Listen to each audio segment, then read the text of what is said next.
زی رحمت کن نظر بر حال زارم یا رسول اللہ۔ السلام علیکم، میں ہوں امجد عزیز ملک اور آپ دیکھ رہے ہیں کسوٹی ڈیجیٹل۔ اس مقدس مہینے میں ہماری جانب سے ثنا خانوں سے گفتگو کا سلسلہ جاری ہے۔ آج ہمارے اسٹوڈیوز میں مہمان ثنا خان ہیں فواد علی حیدری۔ بہت شکریہ فواد، آپ تشریف لائے، اور آپ سے بھی جاننا یہی چاہتا تھا کہ کس طرح سے ثنا خانی کی طرف رجحان ہوا۔ بسم اللہ الرحمن الرحیم۔ پہلے تو آپ کا بہت شکریہ کہ آپ نے مجھے اپنے پروگرام میں بلایا، اور اصل میں ہوتا یہ ہے کہ یہ تو جس کی سلیکشن اللہ اور اس کے رسول صلی اللہ علیہ وسلم کی طرف سے ہو چکی ہو تو وہی اس سائٹ پہ آئے گا اور حضور کا ثنا خوان بنے گا، لیکن اس کے لیے کچھ راستے، کچھ وسیلے بنتے ہیں۔ میں 7 سال کی ایج میں تھا جب ہمارے اسکول میں بزم ادب تھا، اور میں ایک مشن اسکول میں پڑھتا تھا، تو وہاں پر بزم ادب میں انہوں نے کہا کہ آپ کچھ تیار کر کے لائیں۔ تو ظاہر ہے بچپن تھا، اتنا سینس نہیں تھا، ٹی وی پہ شاہ مدینہ سنی تھی تو میں وہ تیار کر کے لے گیا۔ میں نے کہا میں آپ کو سناتا ہوں۔ تو ان کے اس اسکیجول میں نعت نہیں تھی، لیکن پھر جب انہوں نے سنا تو انہوں نے کہا آپ پڑھ سکتے ہیں، تو انہوں نے اس میں نعت کو شامل کر دیا۔ تو وہ میرا فرسٹ ٹائم تھا جب میں نے نعت پڑھی اپنے اسکول میں۔ عام طور پہ ان دنوں میں اسکول میں بزم ادب کی تنظیمیں بڑی کامیاب ہوا کرتی تھیں اور بچوں کو تخلیقی صلاحیتوں کے اظہار کا موقع ملتا تھا۔ تو آپ نے سمجھا ہوگا کہ شاید یہ گانا ہے، کوئی گانے کا پروگرام ہوگا، یا اس میں مطلب مجھے کلیئر نہیں تھا کہ کیا تھا۔ تو میں نے وہ جب پیش کی تو ظاہر ٹیچرس تو ہمارے ٹیچرس کرسچن تھے، لیکن ان کو اس بات کا سینس تھا، تو انہوں نے کہا کہ بہت اچھی نعت پڑھی آپ نے۔ تو میں نے وہاں سے سٹارٹ کیا، پھر اس کے بعد میں نے کچھ ثنا خوانوں کو سننا شروع کر دیا۔ تو وہ اللہ پاک نے کیا کہ اس فیلڈ میں جو ہے وہ ایک مقام اللہ نے عطا فرما دیا، اور مقام یہی ہے کہ حضور کی نعت پڑھنا، یہ نہیں ہے کہ آپ کو لوگ کسی اچھے اس میں یاد کریں۔ وہ ڈیفینیٹلی جب آپ سرکار کے نام کے ساتھ جڑ جاتے ہیں تو وہ لوگوں کی نظر میں اچھے ہی ہوتے ہیں۔ یہ بھی شوق ہوتا ہے، اور اس شوق کی تکمیل بڑا مشکل ہوتا ہے۔ حضور کی خدمت میں مدح سرائی یہ ایک آسان کام تو نہیں، لیکن آپ جس خوبصورتی کے ساتھ پھر پیغمبر کی صلی اللہ علیہ وسلم کی جب آپ تعریف کرتے ہیں تو سننے والوں پہ ایک عجیب سا سما طاری کر دیتی ہے۔ تو آپ نے جو سلسلہ شروع کیا، پھر اس کے بعد تقریبات آپ کو ملیں یا کیسے آگے بڑھے؟ پھر اپنی علاقے کی مسجد سے رمضان المبارک میں، چونکہ ایک انوائرمنٹ بنا ہوتا ہے رمضان میں نعت خوانی کا، تو پھر ساتھ ساتھ لوگوں نے سننا شروع کیا، محافل میں بلانا شروع کیا۔ اس کے بعد میں ایک نعت اکیڈمی میں یہاں پہ کوٹ کرنا چاہوں گا، میرے استاد محمد فواد جہاں زیب صابری میرے ہم نام ہیں، تو ان سے میں نے کچھ عرصہ نعت کی تربیت حاصل کی۔ تو پھر چونکہ وہ وہاں سے شفٹ ہو گئے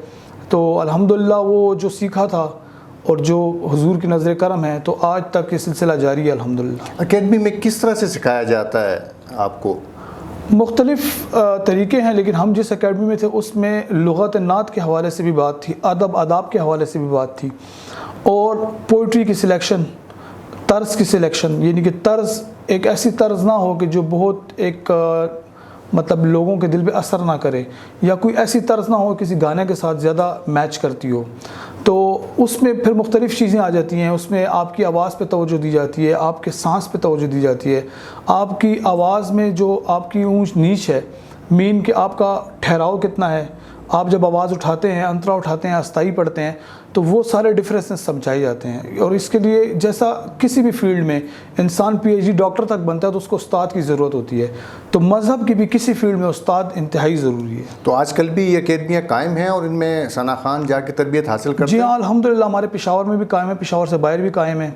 اور بچے جا رہے ہیں ذوق و شوق سے۔ بلکہ یہ تو اللہ تعالیٰ نے قرآن کریم میں فرمایا وَرَفَعْنَا لَكَ ذِكْرَكَ کہ حبیب صلی اللہ علیہ وسلم ہم نے آپ کے ذکر کو بلند کر دیا۔ یعنی ہم عام لوگوں کا جو گزرا ہوا وقت ہے وہ اچھا ہوتا ہے، لیکن حضور کا ہر آنے والا وقت اچھا ہے، تو اس لیے یہ ذکر جو ہے ہر صورت میں، ہر شکل میں، ہر طریقے سے روز بروز بڑھ رہا ہے۔ اچھا فواد، آپ کو بھی موقع ملا پشاور سے باہر محافل جو ہوتی ہیں ملک کے مختلف شہروں میں یا بیرون ملک؟ جی الحمدللہ، تقریباً پنجاب کی محافل، لیکن ہماری زیادہ تر محافل پشاور میں ہی ہوتی ہیں۔ اتنی محافل ہو جاتی ہیں کہ باہر کے لیے ٹائم نکالنا مشکل ہو جاتا ہے، کیونکہ آپ حیران ہوں گے، ایک دفعہ ہم نے ایک سروے کیا تھا آج سے 3 سال قبل، تو پشاور میں ہم نے حساب کیا تھا صرف ربیع الاول کے مہینے میں، صرف ربیع الاول میں 6,500 محافل آن ریکارڈ منعقد ہوئی تھیں۔ اس کے علاوہ کچھ ایسی تھی جو ہماری رینج میں نہیں آ سکی، جن کا ہم پتہ نہیں لگا سکے، لیکن یہ 6,500 کنفرم تھی جو کہ 30 ڈیز میں ہوئی ہے۔ اور آپ بیرون ملک بھی گئے؟ جی الحمدللہ، بلکہ میں یہاں یہ بتانا چاہوں گا کہ مجھے عمرے کی سعادت بھی میلاد پڑھنے کی وجہ سے ہی حاصل ہوئی، اور یہ اعزاز حاصل ہے کہ مسجد نبی میں بیٹھ کے ایک محفل کی شکل میں نے وہاں پہ نعت پڑھی ہے۔ بہت ماشاءاللہ، بہت خوبصورت آپ نے بات کہی کہ اللہ، دیکھیے اللہ تعالیٰ نے حضور کو پیدا کیا اور پھر حضور ہمارے رہنما بنے، اور پھر ہمیں تو بڑی محبت اپنے پیغمبر سے ہونی چاہیے صلی اللہ علیہ وسلم سے کہ ہم ان کی مدح سرائی کو لے کے آگے بڑھیں، اور جیسے کہ آپ نے کہا کہ ان کا ذکر تو بڑھتا ہی چلا جائے گا، کبھی کم نہیں ہوگا۔ بے شک۔ تو آپ نے فارسی میں بھی ثنا خوانی کی؟ جی الحمدللہ، عربی، فارسی، اردو، ہند کو، پشتو اور پنجابی سرائکی، ان زبانوں میں نے الحمدللہ نعت پڑھی ہوئی ہے۔ تو آج کل آپ کے ہم اثر آپ کے ساتھ اور کون سے ثنا خوان ہیں جو مختلف محافل میں تشریف لاتے ہیں؟ بہت سارے ہیں ہمارے ساتھ، میرے دوست ہیں، ایک سید روح الحسنین گیلانی صاحب جو کہ مولوی جی سرکار کے پوتے ہیں، ایک مشہور شخصیت ہے پشاور کی۔ اس کے علاوہ ہمارے دوست ہیں فیصل ہے اور جواد اوان ہیں، بہت سارے ایسے ثنا خوان ہیں۔ سینئر نعت خوان ہے جہاں زیب نوشائی صاحب، یہ اپنا شہزاد مجید صاحب اور اعتزاز علی شاہ، یہ مطلب آج کل پشاور سے باہر محافل میں جانے پہچانے جاتے ہیں الحمدللہ۔ تو ہم چاہیں گے کہ اب آپ سے کوئی نعت سنی جائے، اور میری تو خواہش ہوگی کہ اردو کی بھی نعت سنیں اور پھر اس کے بعد فارسی کی بھی۔ جی ضرور انشاءاللہ۔ صلی اللہ علیہ یا رسول اللہ وسلم علیک یا حبیب اللہ۔ دل میں کسی کو بسایا نہ جائے گا، دل میں کسی کو بسایا نہ جائے گا، ذکر رسول پاک بھلایا نہ جائے گا، وہ خود ہی جان لیں گے جتایا نہ جائے گا، وہ خود ہی جان لیں گے جتایا نہ جائے گا، کہ ہم سے تو اپنا حال سنایا نہ جائے گا، بے شک حضور شافع محشر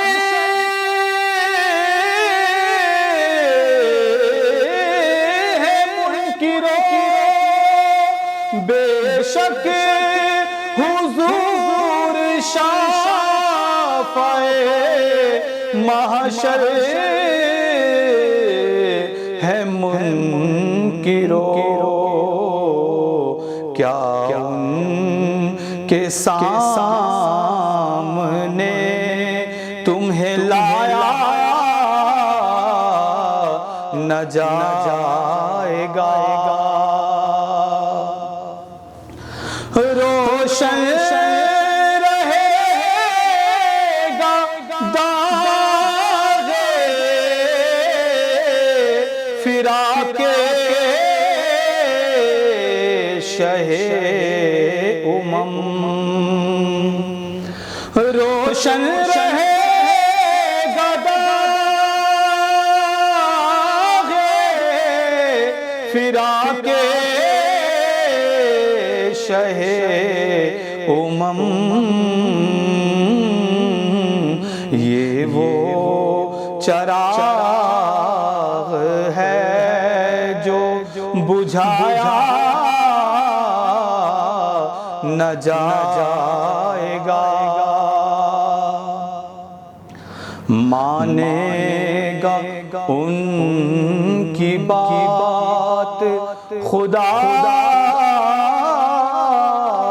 حشر میں نصیر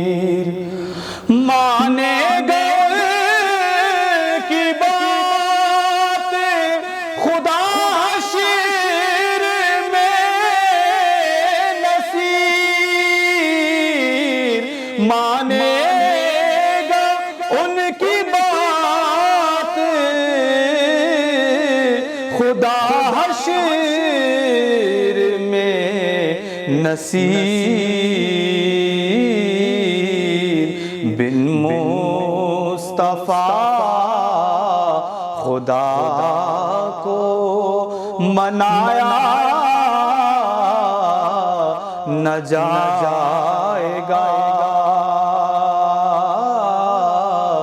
بن مصطفیٰ خدا کو منایا نہ جائے گا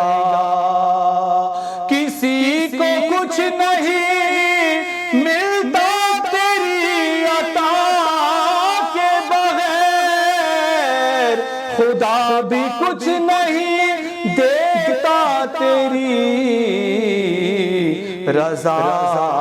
کے بغیر بن مصطفیٰ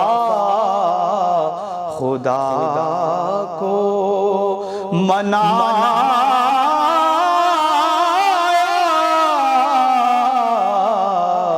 نہ جائے گا سبحان اللہ فواد یہ بتائیے چلیں آپ نے تو اکیڈمی میں تربیت حاصل کی اور جاز کا زیر و بم ہے یہ سیکھا اور پوئٹری کی طرف بھی توجہ دی اردو میں خاص طور پہ فارسی میں کس طرح آپ نے تربیت حاصل کی فارسی میں میں نے باقاعدہ کوئی تربیت حاصل نہیں کی بس وہ لوگوں کو سن کے اور کچھ ایک دو دوست تھے جو فارسی بولتے تھے تو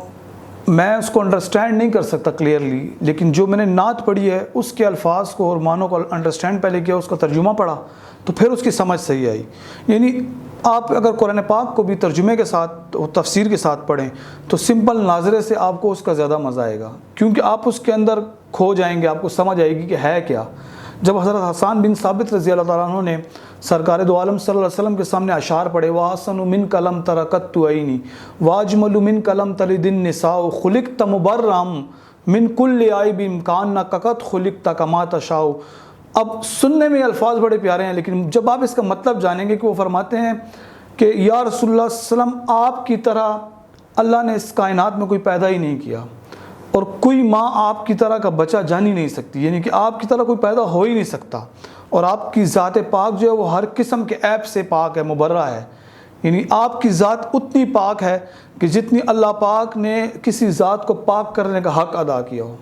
تو جب آپ اس کے میننگ کو سمجھیں گے تو آپ کو اس نعت کا اس کا بیک گراؤنڈ مطلب اب جو میں نے کلام پڑھا آلریڈی اردو میں پیر نصیر الدین نصیر شاہ صاحب کا کلام ہے جو کہ گولڈ شریف سے جن کا تعلق ہے تو انہوں نے یہ کلام احادیث کی روشنی میں لکھا ہے اگر ایک بندے نے احادیث پڑھی ہوں گی تو وہ اس کلام کو ڈیفینیٹلی سمجھے گا چلیے فواد تو کیوں نہ ہم فارسی میں بھی آپ سے نعت سنیں جی ضرور یہ مولانا عبد الرحمن جامی رحمۃ اللہ علیہ کا کلام ہے اور بزرگوں کے کلام میں ایک تاثیر ہوتی ہے قدرتی تو وہ میں پیش کر رہا ہوں زی رحمت کن نظر بر حال زارم یا رسول اللہ غریبم بے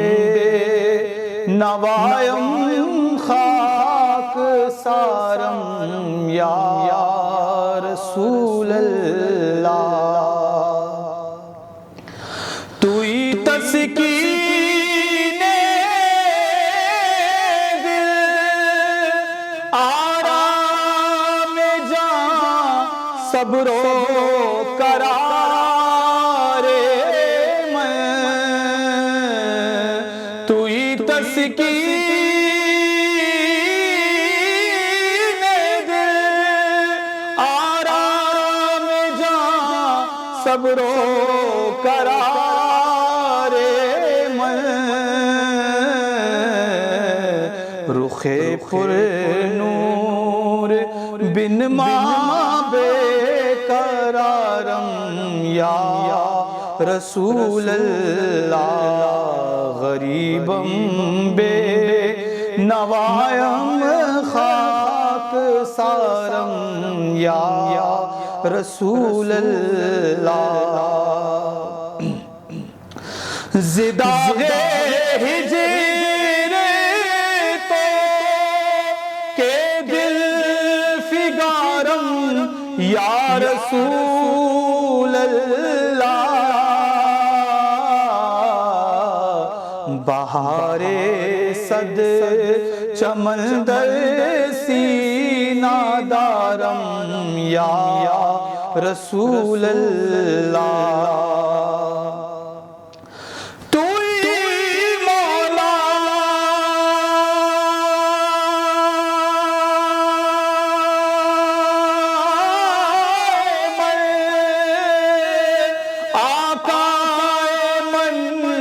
والی جانے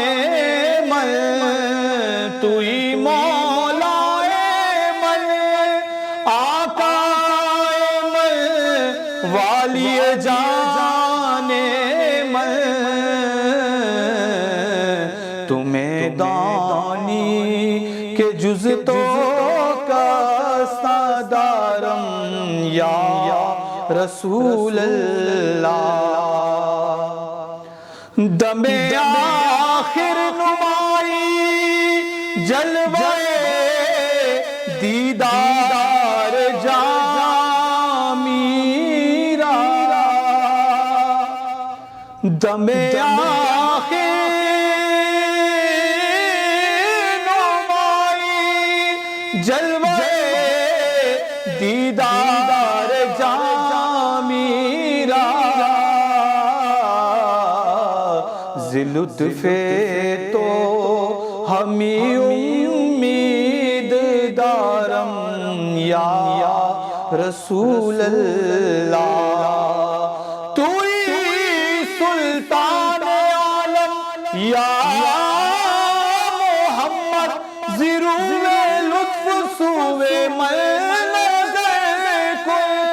مشرف گرچ شد جامی لطفش خدا ای کرم بار دیگر کن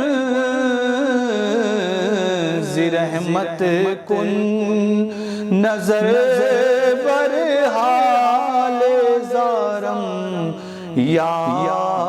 رسول اللہ بہت شکریہ فواد، آج آپ کسوٹی ڈیجیٹل کے مہمان تھے اور ہم انشاءاللہ امید ہے آنے والے دنوں میں ہم آپ سے عربی میں بھی نعت سنیں گے۔ آپ کا بہت شکریہ کہ آپ کسوٹی ڈیجیٹل میں تشریف لائے۔ نظر